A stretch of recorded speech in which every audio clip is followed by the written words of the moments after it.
तो अभी हम लोग परिमल जी से सुनेंगे कहां तक उन्होंने आगे बढ़ा है और कितना छोटा सा चीज बाकी है। ये हम लोग परिमल जी से ही सब लोग सुनेंगे। उसके बाद हमारा एक नया कमेटी बनेगा, क्योंकि हम लोग तो बूढ़ा हो गया, लेकिन काम के आगे बढ़ाने के लिए यंग चाहिए। तो यंग चैप को लाना है आगे, इसीलिए नया कमेटी फॉर्म होगा और परिमल जी का थोड़ा सा भाषण आप लोग सुनिएगा। उन्होंने सब कुछ क्लियर करके बताएंगे।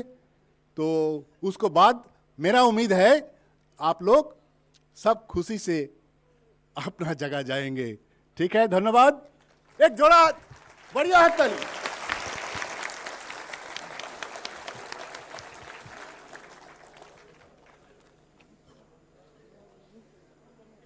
प्रोड्यूसर আসবে তাই তো পরে।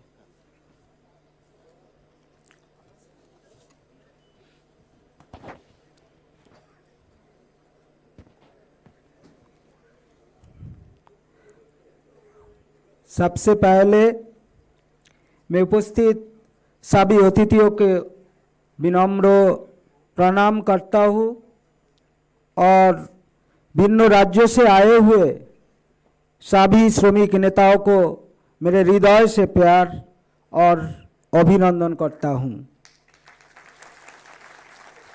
मित्रों, पिछले कुछ वर्षों से हम लोग एकजुट होकर चलने में कितना सफलता हम लोगों को मिले हैं, हम लोगों को और कितना रास्ता तय करना होगा, कौन कौन लोगों के नेतृत्व में आने वाले एक साल हम लोग चलेंगे और हम किस तरह से आगे चलेंगे, ये सारे साल के साथ पिछले साल की तरह इस साल भी हमारे रेलवे मालगोदाम वर्कर्स मंथन 2023 आज हमारे भारत के राजधानी दिल्ली में डॉक्टर अंबेडकर इंटरनेशनल सेंटर में आयोजित किया गया है।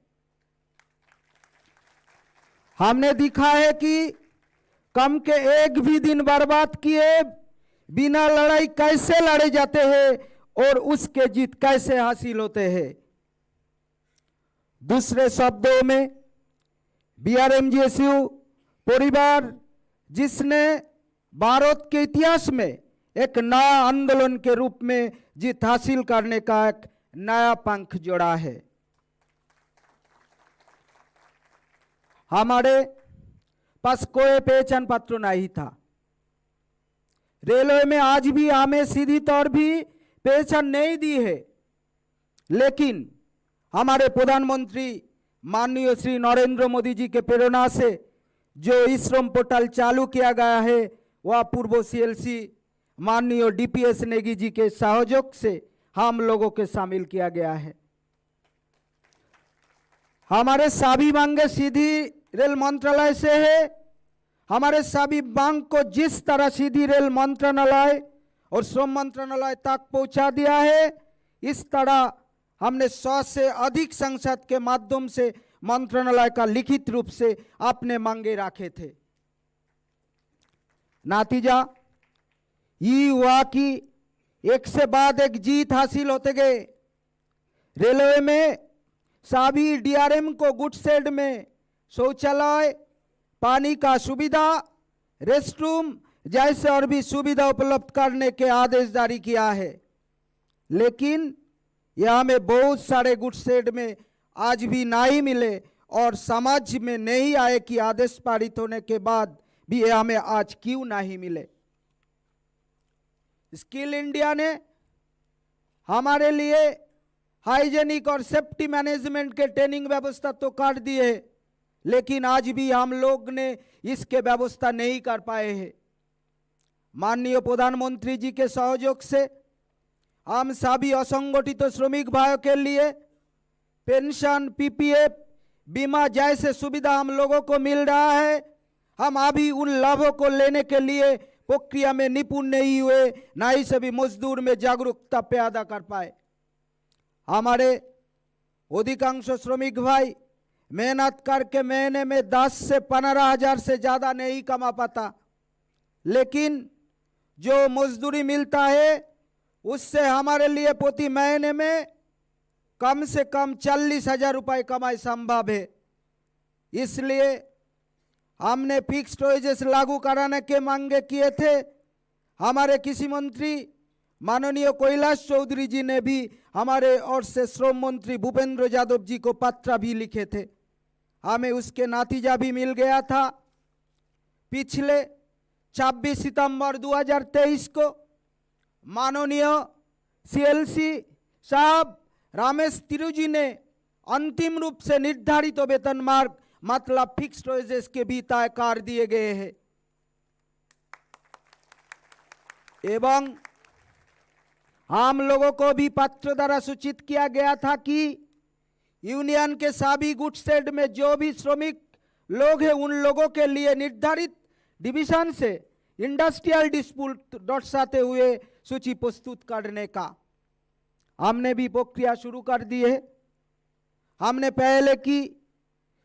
पहले ही काफ़ी गुड्स शेड श्रमिक के नाम उनके द्वारा दी गई आवंटित संख्या में दर्ज कर दी है।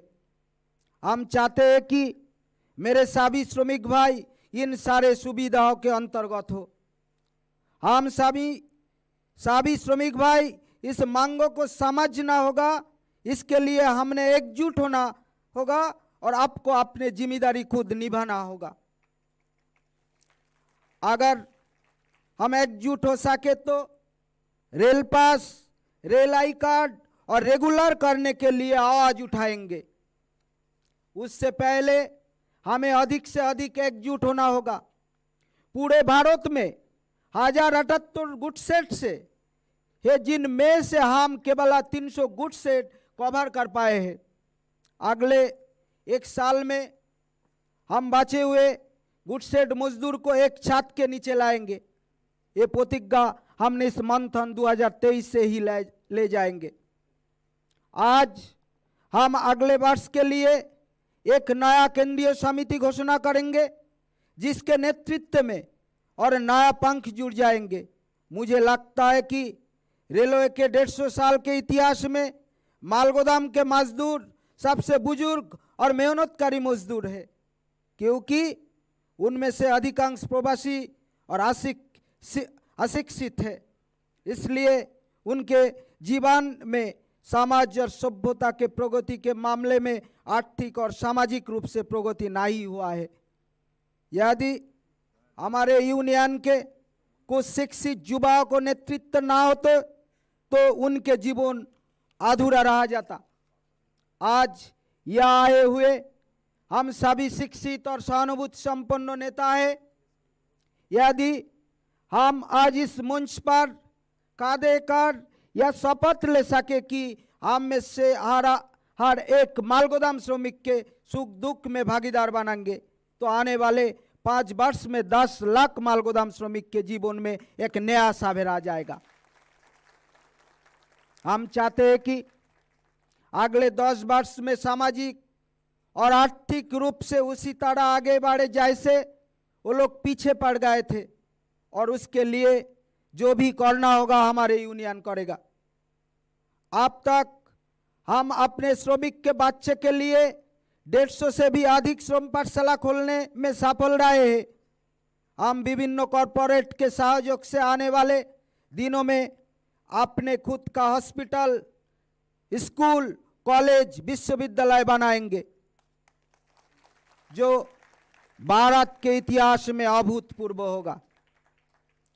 मैं बस आपका सहयोग चाहता हूं। हमारे महान नेता देशनायक नेताजी सुभाष चंद्र बोस जी ने कहा था, हम इस धरती पर एक उद्देश्य को पूरा करने के लिए पैदा हुए हैं। BRNGSU के आज के उद्देश्य है सभी श्रमिक को आर्थिक रूप से स्वाधीन बनाने हैं। यही हमारे लक्ष्य होगा। महान संत स्वामी विवेकानंद जी ने कहा था, एक आदर्श लो, कूदो और मर जाओ। हम श्रमिक के समस्या का हल करने के लिए प्रतिज्ञाबद्ध है। हम उनसे इस दुनिया में रहने लायक बनाएंगे। हमें उम्मीद है कि हम फिक्स्ड वेजेस के अलावा CSR फंड के मदद से अतीत के बीते घाटे को पूरा करने में सक्षम होंगे। अब तक CSR के मदद से हम अपने हजारों श्रमिक भाई को बीमा, मेडिक्लेम, बच्चों के शिक्षा के लिए सहायता प्रदान करने में सक्षम हुए। बेघरों के लिए आवास के व्यवस्था के आश्वासन हम लोगों को दिया गया है। मुझे विभिन्न कॉरपोरेट संस्था से कई और सुविधा का आश्वासन मिल रहा है। हम भारत के संविधान में एक ऐसा ब्रांड बनाएंगे कि दुनिया हमें याद रखेगा। हमने साबित किया है और आने वाले दिन में साबित करेंगे कि एक असंगठित गैर राजनीतिक संगठन कितना शक्तिशाली हो सकता है। हम सभी यूनियन के लिए पायोनियर यूनियन बनाएंगे। बस मेरे हाथ को आप लोग मजबूत करो। नए कमेटी में जिन लोगों को जिम्मेदारी मिला है, सभी के साथ कंधा से कंधा मिलाकर आप लोगों को काम करना होगा। मैं किसी पद पर नहीं हूं। मैं साबित कर दूंगा कि कई काम बिना पद पर रहे बिना किए जा सकता है। 2024 में 100 करोड़ रुपए का कॉरपोरेट फंड जुटाने की कोशिश करूंगा, क्योंकि सफलता बिना प्रयास के नहीं मिलता। मैं चाहता हूं कि आप मेरे अनुसरण करो, फिर एक दिन आप देखेंगे कि हम बहुत समृद्ध हो गए हैं। मैं अपने भाषण अधिक लंबा नहीं करूंगा। मैं आज के बैठक में नया समिति और अगले 1 वर्ष के कार्य योजना के घोषणा के साथ समाप्त करता हूं। BRMGSU जिंदाबाद, श्रमिक एकता जिंदाबाद।